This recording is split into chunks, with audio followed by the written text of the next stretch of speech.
Hi, everybody. I am Brooke Warner, and I am doing a series of FAQs about She Writes Press and for She Writes Press authors.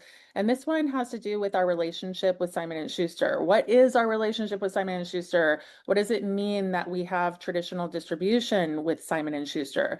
This is important because our distribution relationship with Simon and Schuster is probably the most important relationship that we have. I do joke, except it's not a joke, that we orbit Simon and Schuster because we do. We are totally trained in to their deadlines and when they need books from us.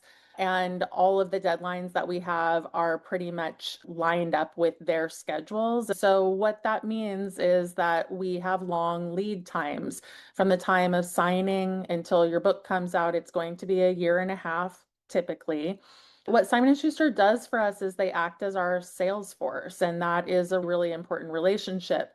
Every single season, I go to a sales conference meeting and I pitch our books to the reps. Those reps, in turn, take notes and take it all in. And then their job is to go and sell the books to what we call the trade. And the trade is retail and specialty markets, also wholesalers like Ingram and American Book Company and others, and into specialty markets, like I mentioned, but those could be places like REI, Anthropology, small stores that sell books.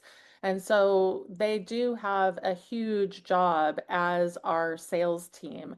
And the reason that most publishers will use distributors like Simon and Schuster and others is because to build out a sales team of our own would be prohibitively expensive.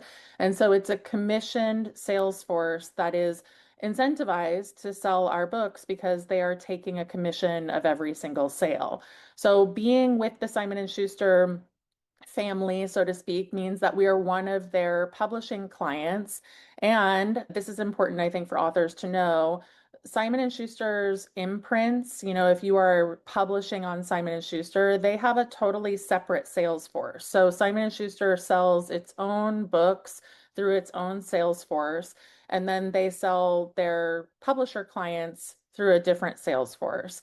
I think that's important because it's good to know that it's siloed and that we're not trying to compete with Simon and Schuster's own books that they're trying to sell. Our reps are dedicated to our books and the books that we're putting out into the world. These relationships are super important to publishers, and so I'm very, very grateful that we have a great relationship with Simon and Schuster.